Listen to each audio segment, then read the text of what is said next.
Good afternoon, everyone. I'm whispering right now, but just wait. In 1 second, I'm going to say something. Do you hear all the noise in the background right now? We once again have a live studio audience up here in the retreat center, quilting away, working on projects. But guess what time it is? It's Take Home Tuesday, time at 2, and we are live once again to you. Guys, you keep on working. You didn't even know we started while you were already chatting, and we loved it. So you keep on working. Let us hear those sewing machines humming, and we are having so much fun. It is a rainy day here in Central Iowa. If you watched our bingo call earlier today, you had me. Sorry, you get me twice. Sorry, not sorry, I guess, because it really wasn't my choice. You just had to have me. But you heard me tell that it was a rainy day. Perfect day for our retreaters to be up here retreating. Wonderful day for you to be creating something, having fun, enjoying. Maybe you're doodling. Maybe you're designing a quilt. Maybe you're hand stitching. Maybe you're just enjoying some quiet time reading a book. Whatever it is, we hope you're enjoying your day. But we have a project for you today. Now, fair warning on this. This is a little bit longer than some of the projects that we've given to you. So we try to vary it just like we do with our Stash Busters, some that are shorter, some that are bigger, some that are smaller, all those sorts of things. And this project idea is not my idea. It came from Heidi's mom, Sherry. So I know she's watching, and you guys, you can just tell from Heidi how much creativity runs with them and that family, but this is all her. She set everything up, and it's an absolutely fabulous idea. Easy for you to do with kids, yourself. And I don't know, you can probably see some of it laying here. We're using some canvas. If you've been in any store lately, it seems like canvas in pillowcases is very popular. So that's where we're kind of headed today. But we would love to see you come up with your own creative ideas and what you can do as you're creating other things. And I love my studio audience. I'm going to say hello. We want them. You know what? I just might have to bring them on film if they're not careful. They may be a guest pretty soon. Excuse me. So today, the items that I need are some canvas, and purchase at a home improvement store, the painting canvas, any home improvement store. It is a rather inexpensive item to purchase. You might even notice that the edges are fraying, and that's exactly what we want them to do. Difference in when we're quilting, we don't like the fraying edges. In these projects and with canvas, that is one of the things that we like this for. So I need that. I need some watercolors, obviously the paintbrushes and the water to go with them. From there, I just need my mind and my creativity. And Sherry has done a fabulous job, and we loved every single one of hers. So I'm going to show you one of her finished projects and her ideas first. Again, great for holidays, Mother's Day, even just a bedroom. But this is a bright, cheery on a living room. So this one was when she took hearts, and when she created this hearts, and we're going to go through step by step, but this is just to give you an idea of the direction we're headed. And for the shape, it was simply a cookie cutter. Okay, that she got the shape from, and she put 4 in them. Of course, you could do it as you can use the hearts and make it a flower with the points at the center. You guys are all creative, and you can come up with so many ideas. But this is where we're headed with this project, okay? And we're okay with the fraying on the edges. So let's go ahead and get started. The first thing we're going to do today is we're actually going to use an Easter bunny. And so this little bunny came from a coloring book. You could find any shape, size that you want. It could be anything, stars, moon for a bedroom, your initials, different holidays, maybe a 4-leaf clover that would be appropriate for my kids who actually do collect 4-leaf clovers and press them. You guys have ideas, you share them with each other, you come up with your own things, and please show them. But I'm just simply cutting out this bunny that was traced. So we put it on a piece of paper, we're cutting around it, and then we're going to transfer or outline this bunny onto our canvas front. Now, we are using permanent marker when we do this because we are coming back with watercolor over it. So I'm going to come in here and I'm going to lay down, I'm going to unpin this for a second here. My bunny kind of center on my pillow here. And hopefully you can kind of start to see the idea of what we're doing here. I don't know if you can see it from the camera view or not, but I'm going to take my bunny and I'm just going to trace around him or her, whichever you want, with a permanent marker. Now you could use whatever you wanted to trace around it, but do remember you're coming back with watercolor. And actually at the end, we like to take some other colors to give it some definition. So here's my bunny already starting on my canvas. He's already cute. I could leave him like that if I wanted to.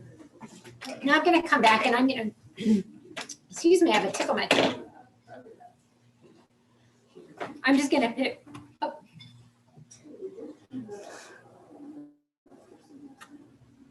Excuse me, this is what happens on live TV or live video.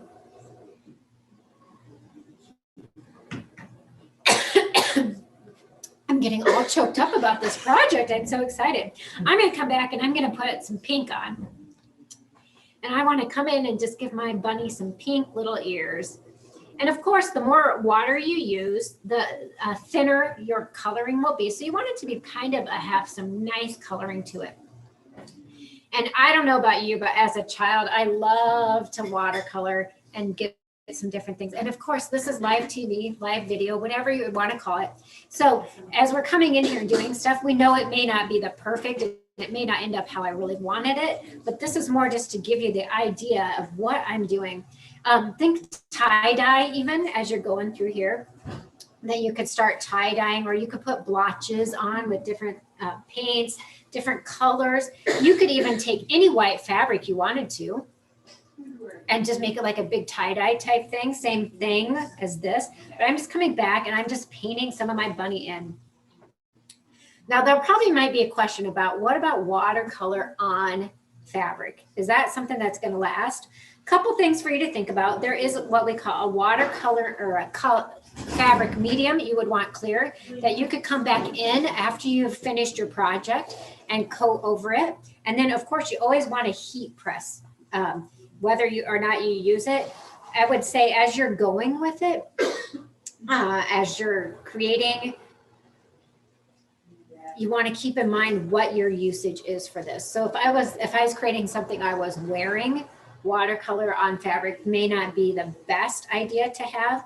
But if I'm creating something that I'm putting on a couch that I'm probably not going to be washing very much, then it's probably okay. So you can see I'm coming in here and I'm adding, and it's okay to get variants. And in fact, I get a little picky here as I get going because I like to add some shading. But we won't get the whole project done. But you can see I'm starting to get my bunny. Now, do I care if I go out the lines or if it goes out a little bit? Not on this one. It's time that you can color outside the line if you want to. And it's okay if that color goes out further and kind of spreads, because we're actually going to come back in after we get some stuff and add, kind of give it some dimension by stitching around it and adding some things out. I would come in and add some other little shading in here just because I kind of think that's fun to do.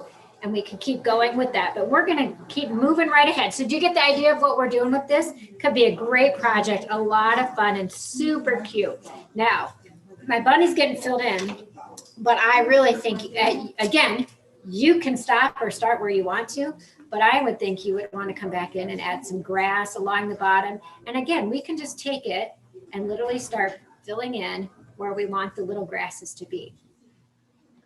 So I'm just dropping them on there. Did anybody watercolor when they were little? Anybody do that with their kids when they write the hidden message in white crayon and then have them come back in and watercolor it later?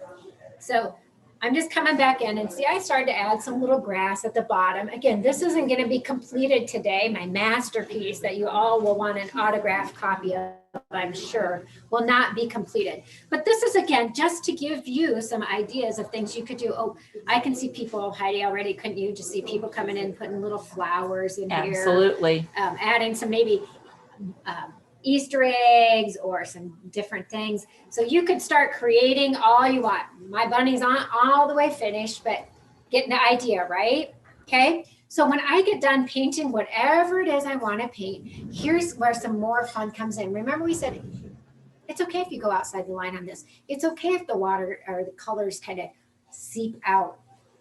when you get done with this, I'm going to go to the next, come back to the pillow that was finished. And I want you to notice on this now, how the color is not within the line. So now can you pay a little bit closer attention and see how some of that coloring is outside of the line? It adds character, it adds some dimension to what it is. Now, as you're looking at that, I want you to notice, and it might be a little hard, but see these colored lines here? Some of it is the marker, but also Sherry came back in and she stitched randomly with on her sewing machine with some colors, and I could do the same with my bunny rabbit. I could use white, I could use black, I could use brown, and stitched around it. But look, it's not perfect. Do you see that? And it's like you don't even want it to be perfect on this. You want it to have that character and that dimension. So she went around it a couple times with some stitching on her machine to give it another little layer of effect. And then even further around the whole thing, she went around it with a matching or the cream colored thread for the heart. Are you able to see that at all as I'm showing it on there? Yes. Okay, so that's just a good thing. Like so many times, including me, I'm all about, oh, I didn't do that perfect, or that doesn't look good. This is a perfect example of why it's okay not to be within the lines and not to be exactly perfect. Beautiful project, beautiful finish to it. Okay, so that's what we're working on. So again, I would come in, whatever shape I wanted to, trace it on, start with my watercolors, put it in. If I want it to be very, very waterproof, I can give it a heat press. In fact, I would recommend giving a heat press, even if you're not using the fabric medium, just to set those colors in. Pigmented colors from any of your art supply stores, the clear fabric medium would be, and the directions on that would be available there. On the watercolors, I'm going to tell you your better expensive, doesn't have to be top of the line, but Prismacolor is one of, I think, the brands that have a little bit more pigment in them versus like your Crayola brand that maybe doesn't, is you're going to get more dimension with your fabric paints on there. Of course, you could always use acrylic paints too and water them down, and then you already have it heat pressed and ready to go. Okay, good so far, everybody? All right, so then when we came back, so I'm going to show you another one that Sherry started for us here. And this one is so cute too. Just the simple circles in different sizes. And you can see she used different colors of permanent marker. And again, if it bled a little bit, it was okay. Now to add some dimension on this, before, and this is another choice that you could have, we took a square piece of batting before we sewed around on that other one. So on this one, I would take that square piece of batting, I would actually stitch it from this side so I could make my square. Make sense? I would stitch it from the wrong side so that on the front of the pillow, I would have the square outlining the batting, which you're not really seeing. It's just adding another little character. And when you're stitching around your circles, it gives it maybe just a little bit more of a definition. So on this one, I could come back and stitch different colors. I could stitch in the middle of the circle. I could stitch outside the circles. I could make a big outline all the way around them. Again, the creativity is up to you. Isn't that fun? I think of the teachers at school even that have the little couches, the reading rooms or the couches, things like that, that could be. Okay, so then after this, so we've painted, we've traced, we've painted. We've come back in, we've stitched if we want to add the batting on the back. Don't have to, it's just another choice of yours. We've stitched around our shape a couple times in different colors if we want, maybe added some outlining to it and stitching it that way too. The finishing thing we need to do, we're actually going to make an envelope for our pillow to slide into. So I'm going to put my right sides together. You've heard this so many times. My right sides, oh, I'm sorry, on this one, I'm putting my right sides out. You've heard it the other way. I'm such in a habit of doing this. We're doing it our right sides out because we're leaving that edge, that frayed edge. And if you keep checking back, I think we're going to keep talking about some different canvas ideas throughout the next few months because it's very trendy in the decorating stores, but it's also very cost-effective and fun project to work with. So then I would come in and I would determine whatever my pillow form is, and that's how I figured out my canvas size. I'm going to stitch an inch or two in, depending again on my pillow. And I'm going to stitch around 3 edges. So 1, 2, and 3. So I'd stitch up, have my, or bottom, whichever one you want to leave open. One side would be open. I'm going to slide my pillow in, and then I'm going to come back in, and you can hand stitch across. If you're really talented and want to try, you can put it on your machine and go across that way as well. So again, I will show you here on this one. If we look close enough on this, you can see where there's that square stitching around the outside where the batting was. Then we came back here, we made the pillow form case with 3 stitchings. And then on the bottom, when the pillow was inserted, we stitched one, and this one was hand stitched across the bottom. And then I believe came back in and added just another layer of stitching around the edges just for the fun of it. Okay. Again, does it matter if it frays? Absolutely not. That's what gives it some of the character and the fun of it. Okay. So this great idea, so much fun, cute little throw to add on your kids' beds or in your living room. Great little present. Oh, I could think of so many ideas. Can you think of some ideas? That's the most important thing. And the most important thing is some cute ideas. What can you come up with? You know, what about if you're working with your kids, or maybe what about some handprints? Or I've seen different things where they take the handprints and they layer them, like dads, moms, and then the kids coming up. What could you do with some of those things? What could you do with some of the different holidays? What could you do with different family members' names? I can't wait to hear some of your ideas, to see some of your creative ideas. So as always, our goal here on Take Home Tuesday is to give you a fun project, make you creative, think of something fun that you can do, and especially on a rainy day like today, that you can sit down and have some fun. Perfect for kids, perfect for people of all ages to do. So questions, comments, ideas, anybody? Are you sharing with us what you have going on? Okay, so as always, remember, every Tuesday at 2, we're here at Take Home Tuesday. If you have missed us live, go back to handandchickstudio.com, pick up on any of the past episodes under Inspiration tab, Take Home Tuesday. Lots of fun things going on here at Hand and Chick Studio, and we're always so thrilled to have you join us. It means a lot to us to be able to share and inspire you. You in turn inspire us back. So share with us and have a great day.